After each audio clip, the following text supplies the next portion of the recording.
আমরা এখানে দাঁড়িয়ে মাননীয় প্রধানমন্ত্রীর সমালোচনা করতে চাই। মত প্রকাশের স্বাধীনতা আওয়ামী লীগের সময় ছিল, তবে সেটা সহমত প্রকাশের স্বাধীনতা। এই সংসদ গঠিত হওয়ার পর থেকে আজকে পর্যন্ত 9টা ঘটনা ঘটেছে যেখানে মত প্রকাশের জন্য আজকে বাসা থেকে তুলে নিয়ে আসা হয়েছে। মাননীয় স্পিকার, মোহাম্মদ আবুল হাসনাত, সদস্য কুমিল্লা 4।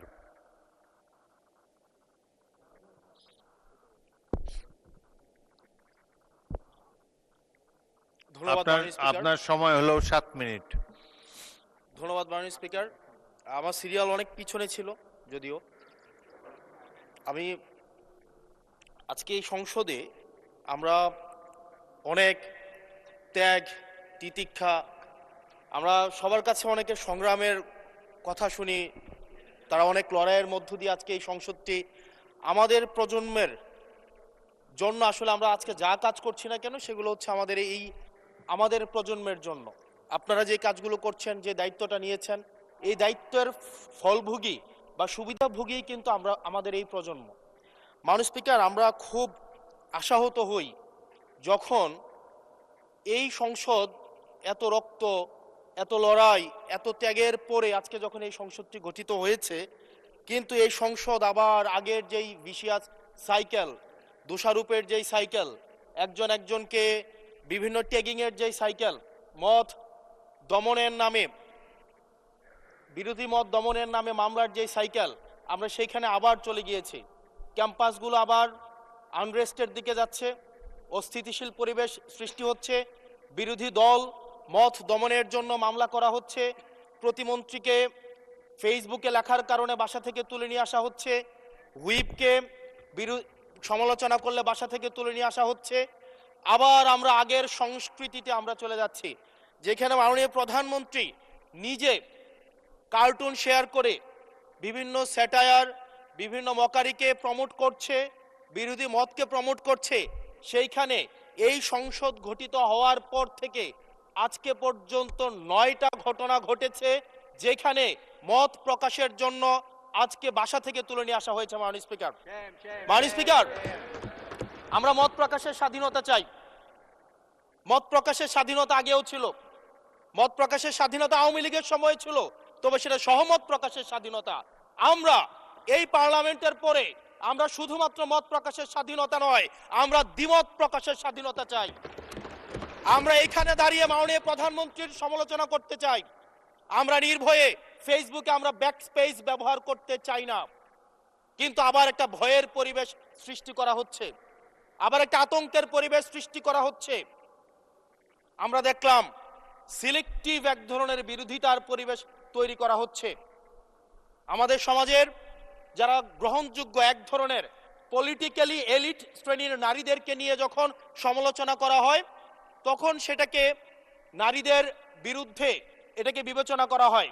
কিন্তু যারা পলিটিক্যালি পিছিয়ে পড়া জনগোষ্ঠী রয়েছে, গার্মেন্টস কর্মী রয়েছে, যারা হচ্ছে এই দেশের অর্থনীতির চাকাকে সচল করার জন্য রাত দিন পরিশ্রম করে যাচ্ছে, গ্রামগঞ্জের নারীরা মায়েরা যারা রাত দিন পরিশ্রম করে যাচ্ছে, তাদেরকে যখন স্লাট শেম করা হয়, গালি দেওয়া হয়, সেটাকে আমরা নারী বিরোধিতা হিসাবে আমরা সেটাকে আমলে নেই না। এই ধরনের সিলেক্টিভ নারী বিরোধিতা করা, এই ধরনের সিলেক্টিভ নারী সমালোচনা করার যেই ধরনের প্রবণতা রয়েছে, সেই জায়গাগুলো থেকে মাননীয় স্পিকার আমাদেরকে বেরিয়ে আসতে হবে। মাননীয় স্পিকার, আজকে ক্যাম্পাসগুলোতে আবার এক ধরনের অস্থিতিশীলতা তৈরি করা হচ্ছে। আমি ইউনিভার্সিটি থেকে 2022 সালের অক্টোবরে ইউনিভার্সিটি থেকে এসেছি। আমাদের সময় গ্যাস্ট্রোম গণরুমের কালচার ছিল। আমাদের সময় একটা শিক্ষার্থী অনেক স্বপ্ন নিয়ে বিশ্ববিদ্যালয়গুলোতে যেত। আমরা সেখানে দেখেছি ক্ষমতাসীন দল কিভাবে বিশ্ববিদ্যালয়ের শিক্ষার্থীদের তাদেরকে পুঁজি করে তাদের ক্ষমতা কাঠামোকে দীর্ঘমেয়াদী করার জন্য সেখানে বাধ্যতামূলক সেখানে রাজনীতি করাতো। আজকে সেখানে বিশ্ববিদ্যালয়গুলোতে আবার গ্যাস্ট্রোম গণরুম কালচার চালু করার প্রয়াস শুরু হয়েছে, আবার সেইখানে বাধ্যতামূলক রাজনীতির কালচার শুরু করা হচ্ছে।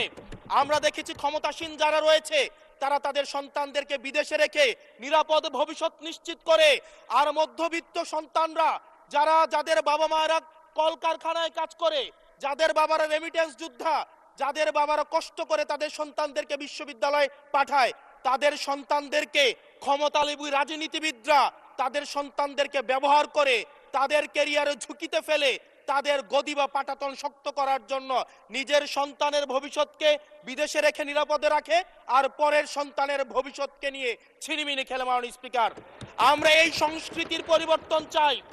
আমরা চাই বিশ্ববিদ্যালয়গুলো শুধুমাত্র নেতা তৈরির হাতিয়ার হবে না। এই বিশ্ববিদ্যালয়গুলো গবেষণা, বিশ্ববিদ্যালয়গুলো পাঠ চর্চা, বিশ্ববিদ্যালয়গুলো সেখানে এক ধরনের মনস্তাত্ত্বিক সমৃদ্ধি, এবং সেখানে হচ্ছে আমরা যেখানে গবেষণা হবে সেখানে আমরা বিশ্ববিদ্যালয়গুলো থেকে বুদ্ধিজীবী গবেষক আমরা হচ্ছে বাংলাদেশকে এবং জাতিকে উপহার দিতে পারবো। কিন্তু অত্যন্ত দুঃখজনক বিষয়, আজকে বিশ্ববিদ্যালয়গুলো শুধুমাত্র নেতা উৎপাদন করার এক ধরনের বিশেষ সার্কেলে পরিণত হয়েছে। মাননীয় স্পিকার, এই ৩৬ জুলাই এই তরুণ প্রজন্মকে কি দিয়েছে? বক্তব্যের শুরুতে অনেককে স্মরণ করে আমরা ৩৬ জুলাইয়ে, এই জুলাইতে যারা আহত হয়েছে, ১৭ বছর ধরে যারা নির্যাতিত নিপীড়িত হয়েছে, তাদেরকে স্মরণ করতে আমরা লজ্জা পাই। মাননীয় স্পিকার, তাদেরকে মুখ দেখানোর আমাদের জায়গা নাই, আমরা তাদেরকে কিছুই দিতে পারি নাই। আমরা একটা কাঠামোগত পরিবর্তনের জন্য আমরা আজকে এই সংস্কার, আমাদের কাঠামোগত পরিবর্তনের জন্য আজকে আপনাদের এই লড়াইটা ছিল, এই সামগ্রিক হাউজের লড়াই ছিল। আমি চ্যালেঞ্জ করে বলতে পারি, যদি 2009, 10, 11, 12, 13, 14 সালে আমি সংসদে বসে কিছুক্ষণ আগে আমি 2009 সাল পরবর্তী থেকে 12 সাল পর্যন্ত যেই সংসদের যে বিতর্কগুলো ছিল আমি বিতর্কগুলো পড়ার চেষ্টা করছিলাম। মাননীয় স্পিকার, যদি আজকে এটা 2014 সালের সংসদ হতো, আর যে সংস্কার প্রস্তাবগুলো এই পাশ থেকে দেওয়া হয়েছে, ঐকমত্য কমিশন থেকে দেওয়া হয়েছে, এই সংসদের একজনকেও খুঁজে পাওয়া যেত না যে এই সংস্কারের বিরুদ্ধে অবস্থান নিত। আজকে মানবাধিকার কমিশনকে ল্যাপস করে দেওয়া হয়েছে।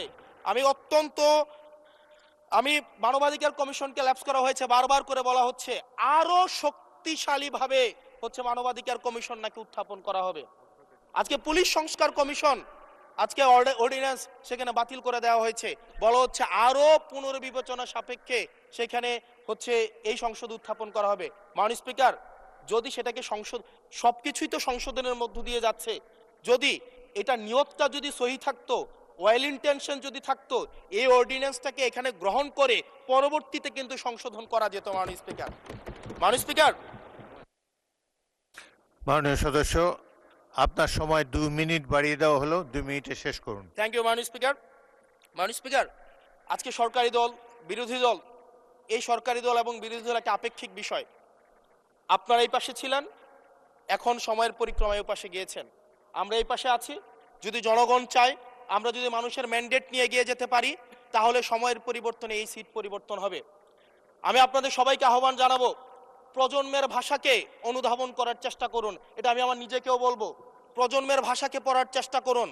আমাদের প্রধানমন্ত্রী যিনি আছেন, মাননীয় প্রধানমন্ত্রী, ওনার সন্তান যেই প্রজন্মের, আমরা একই প্রজন্মের, আমাদেরকে ধারণ করার চেষ্টা, আমি চাইবো আপনারা সবাই আমাদেরকে ধারণ করার চেষ্টা করবেন। বিএনপির নয়, কেবল জামাতের নয়, কেবল এনসিপির নয়, বাংলাদেশের মানুষের স্বার্থ, বাংলাদেশের মানুষের আকাঙ্ক্ষা, বাংলাদেশের মানুষের স্বপ্ন বাস্তবায়ন যেন আমরা করতে পারি। মাননীয় স্পিকার, এই চেয়ার আমি অনুধাবন করতে পারছি জনগণ বিচ্ছিন্নতা তৈরি করে। এই সংসদে বসে, এসি রুমে বসে, এসি গাড়িতে চলে, মিনিস্ট্রির এসিতে বসে, বাসার মধ্যে 24/7 আনইন্টারাপ্টেড ইলেকট্রিসিটির মধ্যে থেকে জনগণের সমস্যা বোঝা যায় না। এই জন্য এই সংসদে যখন আমরা দাঁড়াই, আমরা জনগণের সমস্যা অনুধাবন করতে পারি না।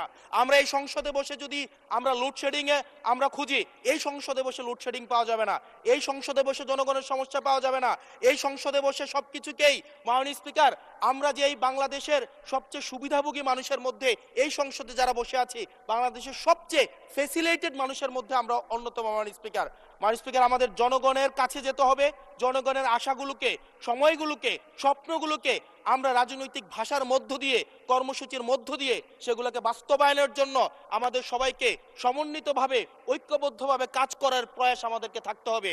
আবার যদি আমরা বিভাজনের রাজনীতিতে যাই, তাহলে সেখান থেকে বিএনপি বেনিফিটেড হবে না, এনসিপি বেনিফিটেড হবে না, জামাতে ইসলামী বেনিফিটেড হবে না, সেইখান থেকে বেনিফিটেড হবে আমরা জুলাইতে যাদেরকে আমরা পরাজিত করেছি, তারা বেনিফিটেড হবে। মাননীয় স্পিকার, ধন্যবাদ। ওকে, লাস্ট মিনিট।